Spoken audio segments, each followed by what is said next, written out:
Can you believe this heat? Gosh, I know, especially in the middle of all this traffic. What we need to do is relax and get rid of the stress. And how do you plan to do that in the middle of all this confusion? Have you no imagination? Where would you like to be right now? On a beach. Under a brilliant sky with waves crashing majestically onto the shore.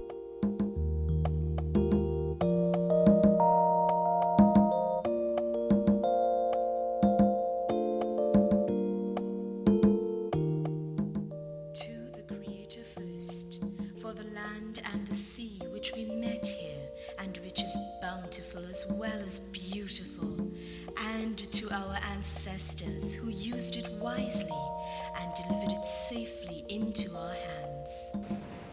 That's beautiful. God, this place is beautiful. Isn't it? We're on the northeast coast, and those are the words of the students of the Toko Composite School. Shows quite a reverence for their environment, don't you think? Yes. Like a respect for the past and a hope for the future. Weaving a colorful tapestry along the northeast coast of Trinidad.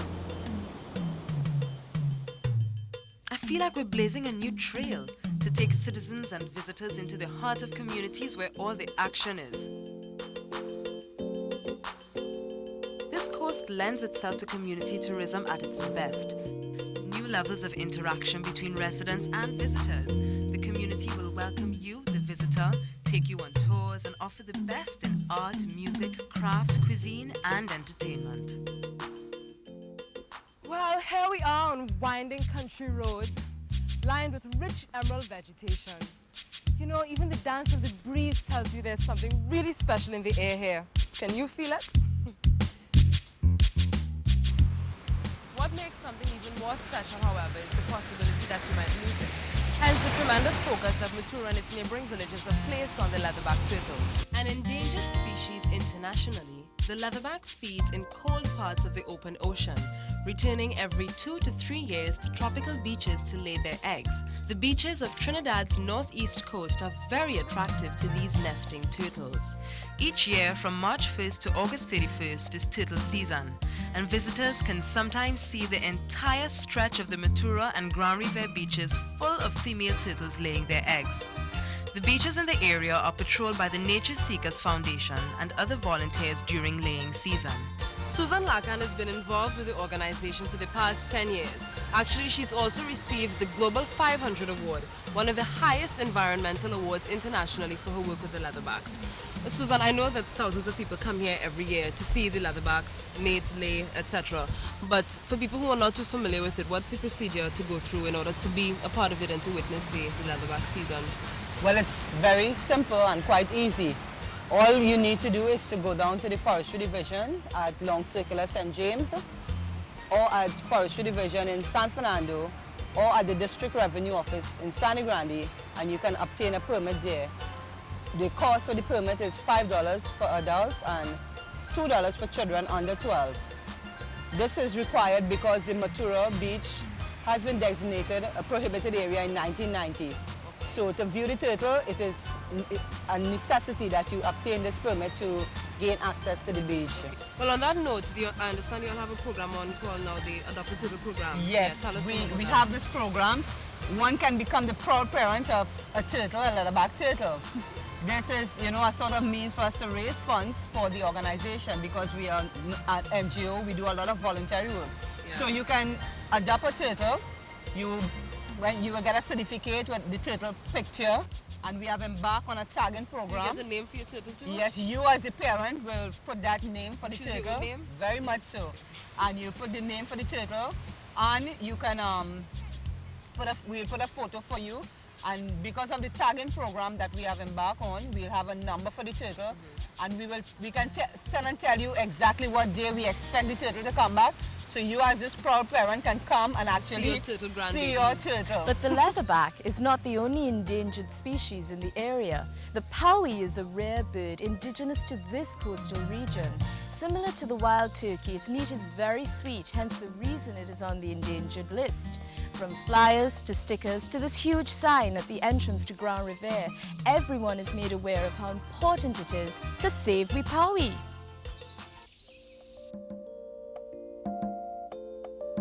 Wildlife is not the only thing in this area that has been preserved. These people have also been very careful to preserve their history. One of the monuments of historical pride is the lighthouse at Galera Point, a landmark that speaks of the area's military history. Legend has it that many battles were fought off Galera Point during World War II. The body of water between Galera and Tobago was known at this time as Torpedo Junction, and many shipwrecks still remain at the bottom of the sea from the fierce battles that were waged.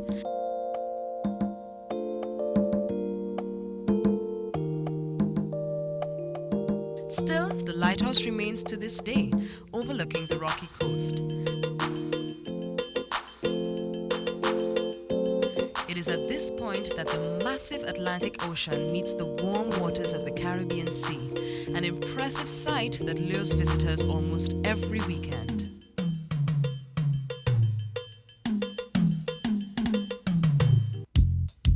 TIDCO has now made it even more convenient for visitors to frequent Galera Point since they began work on a family park which now boasts picnic tables and benches. It's a very comfortable ambience where you can sit, all talk, relax and unwind. And actually, you can even go fishing off the rocks if that tickles your fancy. Really? Okay, well, dinner. Another fascinating aspect of this stretch is the Victoria Pritchard Resource Centre, which houses Radio Toko, the only community-based and funded radio station in the country. And listeners, don't forget you're listening to Radio Toko 106.7 FM. Young artists have also given up their time and talent to paint these fascinating murals on the walls of the center. The northeast coast seems to inspire people to great achievements. The area has spawned writers such as Earl Lovelace. It has also driven Nobel Prize winner Derek Walcott to herald its praises as he wrote, "Holy is Rampanalgas and his high circling hawks." Artist Peter Shim has also been inspired by the warmth and simplicity of the northeast coast. He painted a beautiful scene of Lana Reese Cocoa Estate called Dancing the Cocoa, taking you back to the quaint old-time days when nothing was hurried. This area is steeped in history, but nothing pulls the essence of the region together quite like the Toko Folk Museum, housed right here inside the Toko Composite School.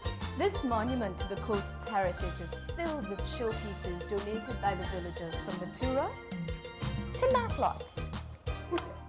Patty, look, you remember the old-time shave ice scrapers? Oh yeah, and look, a medicinal bitter cup. You know my grandmother had one of those? Really? Yeah.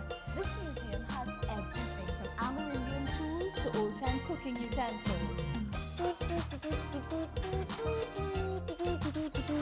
Not to mention really cool antique musical instruments. Wow, look at those snakes skin. Wonder if we'll run into one of those on our hike. And check out all the wonderful folklore. You know, you never hear stories about Popplewell anymore, unless of course you come here. And look at all these 18th and 19th century bottles. It's like taking a trip back in time. Speaking of which, this is definitely a trip you should make. Oh, and don't forget, there's a small fee and you have to call in advance.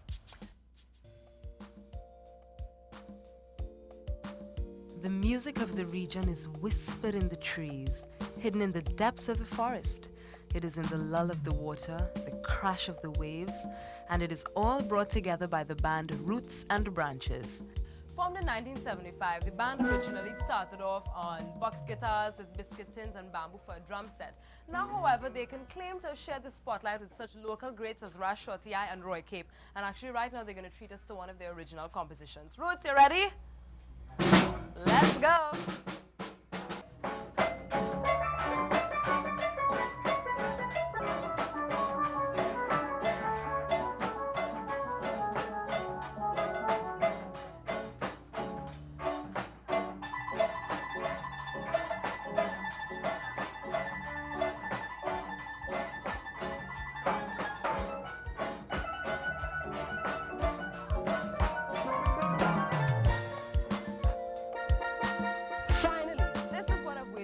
Since this dream started, the almost untouched natural beauty of the northeast coast. From challenging hikes to peaceful waterfalls, there's something here for everyone. You all ready? Okay, let's. When Derek Walcott wrote about the holiness of Rampanalgas, he must have meant the Rampanalgas pools, which is exactly where we're going. It's an easy trek inland, crossing a few small streams, till we come upon magnificent flora and fauna overlooking thundering water, emptying itself into deep, tranquil pools that have the quiet power to reflect your soul. These falls stem from two areas along the river, the lower being more attractive to swimmers because of its depth. The upper fall is breathtaking in its wild beauty, reminiscent of a time when sea pirates carried on most of their violent activities here. It's a bit more difficult to get to, but the view is definitely worth it. South Susie also has some beguiling views overlooking the coastline, grotto-like enclaves amidst igneous volcanic rock, waves crashing powerfully along the shore. South Susie is patois for worry-free, and these impressive scenes will do just that. Transport you far away from your worries as you gaze upon waves dashing upon the rocks, erupting into a million droplets of colored spray, reflecting the tints of the morning sky. You can also get some of the best sea moss along the northeast coast, harvested straight from the sea. And here's Mel's, one such sea moss harvester. Mel, tell me a little bit about the process of sea moss. Well, you take it out from the rocks, bleach it for 7 days, wash it out, dry it, and package it, and get it ready for sale. Would you like to have a taste of my sea moss? I would love to try some. This is sea moss. While Patty is busy drinking sea moss, come with me along the densely forested evergreen trails of Rio Seco to find the famous waterfall and sulfur springs. The main type of tree dotting the hike trail is the Mora, which can be found to frame lovely pools and mini cascades. Finally, after a demanding walk, we arrive. The Rio Seco waterfall is quite impressive with its large 22-foot deep pool. The height of the fall is 20 feet and the large volume of water passing through it makes quite a daunting drop.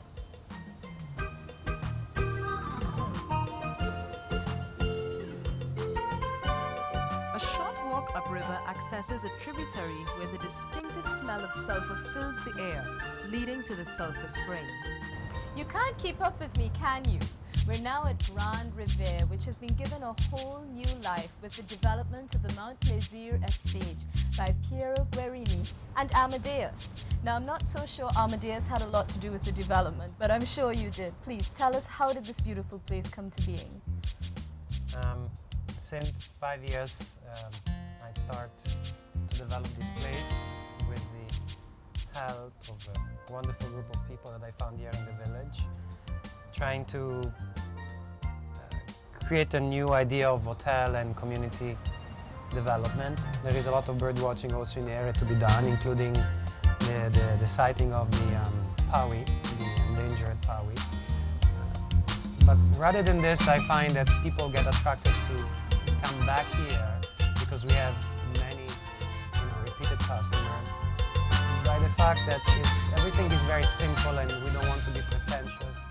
And somehow this place puts you in contact or in connection with what is really the meaning of life, the communion between man and nature, something like that. Guests can enjoy everything from kayaking along the gentle river to nature trailing into the forests of Grand Riviere. The main road out of Grand Riviere leads to the Shark River Valley, a popular destination for visitors on both weekends and public holidays.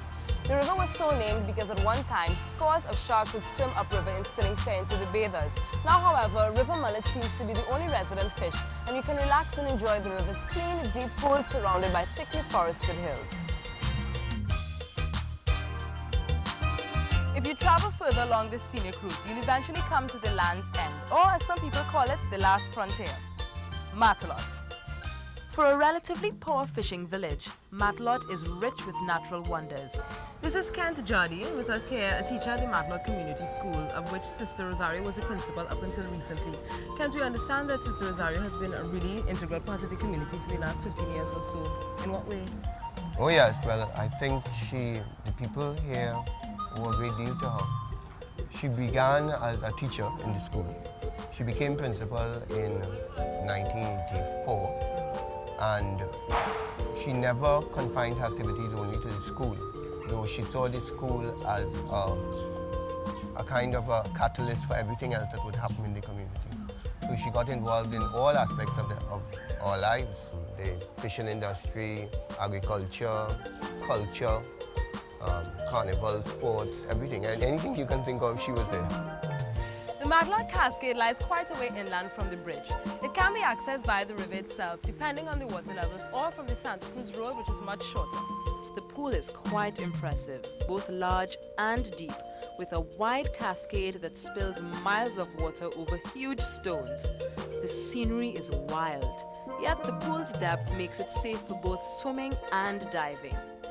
This region is so full of exciting contrasts, from its awe-inspiring beauty spots to its interesting history and culture, that make us realize what a treasure we have in Trinidad's northeast coast. And now, it's time to go back. That northeast coast visualization really works, you know. We're back for real this time. If you would like to experience the unknown treasures of Trinidad's northeast coast, you can go there via the Eastern Main Road, traveling east until you reach the Valencia Junction. When you get to the Matura Junction, turn left and continue along the North Coast Road. Or you can go through Sangre Grande to Foster Road, which joins the Matura stretch, and the route is the same from this point on. Enjoy your trip!